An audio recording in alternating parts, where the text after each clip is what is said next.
find yourself seeking answers about the past of the nation that you were born into? I know I do. Initially, I read all the sources that were written by the liberal scholarship such as Romila Thapar, Irfan Habib, and so many other self-proclaimed historians.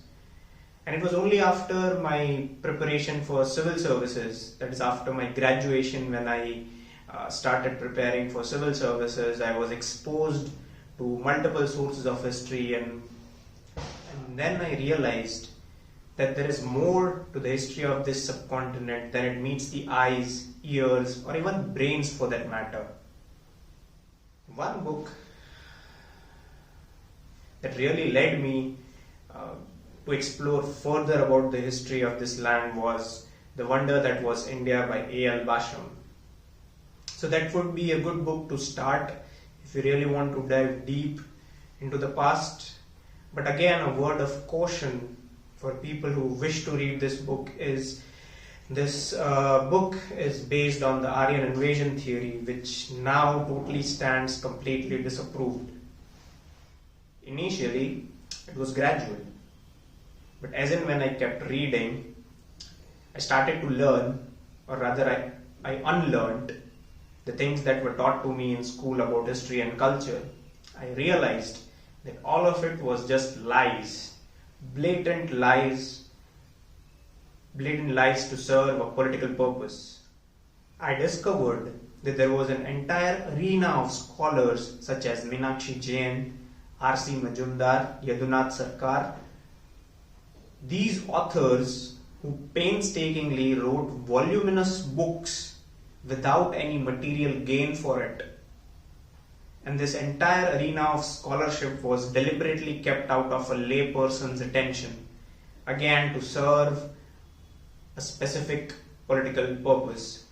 Now these are such as the Instagram account that we have and the YouTube series that I am now starting. These are my efforts to unlearn what I have already learned.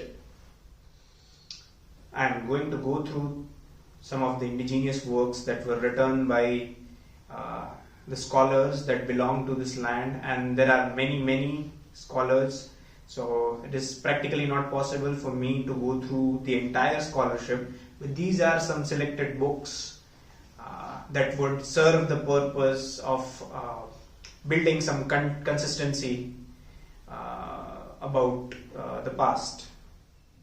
And as and when I go through these works by the authors, I am going to document all my learnings on YouTube.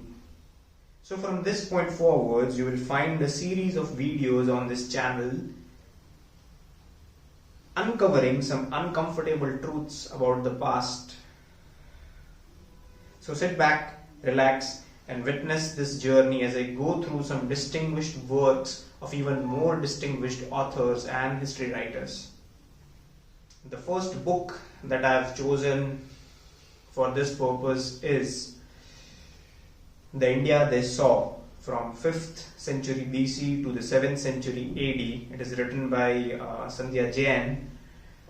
This book documents the records of foreign travelers that came here for various purposes. It could be for seeking knowledge or even for plundering its wealth.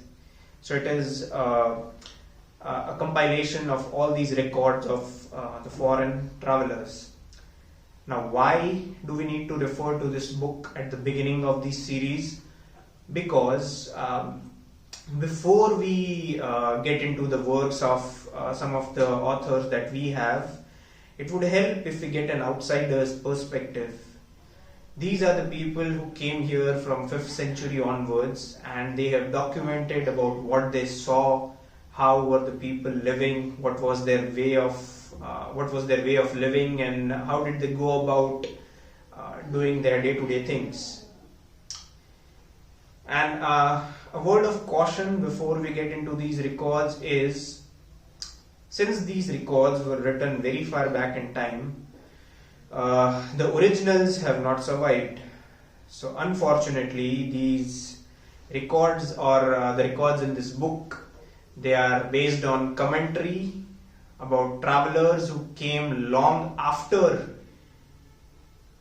the travelers who had written the original records. So these are the commentaries based on the original records of the other travelers.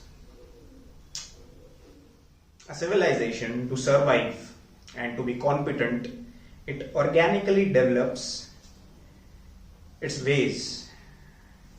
So naturally, Bharat, being a civilizational state, has its own approach towards organization of government affairs, military affairs, social systems, and everything for that matter, trade and commerce, and they were so efficient. And the word it spread that there is a civilization somewhere down east that has evolved some systems that are at the core or are the reasons why that civilization is functioning so efficiently. And this word, it spread very quickly and spread to shores as far as Greece or the Greek civilization.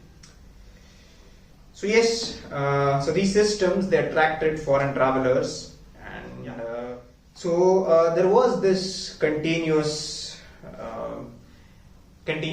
excitement and this continuous pursuit of trying to know the knowledge systems of this land, that is Bharat. And there was continuous inflow from all the directions, travelers from across the globe, they were coming here.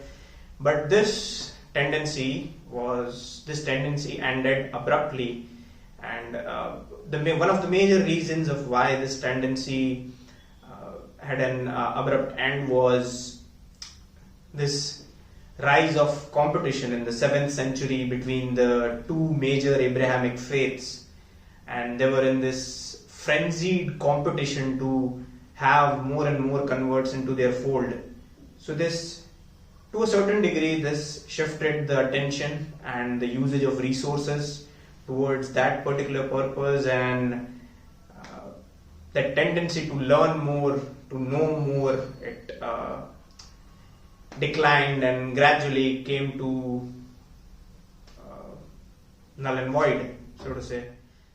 So in the upcoming videos on this channel, you will find specific accounts of each traveler from across the globe and what he saw.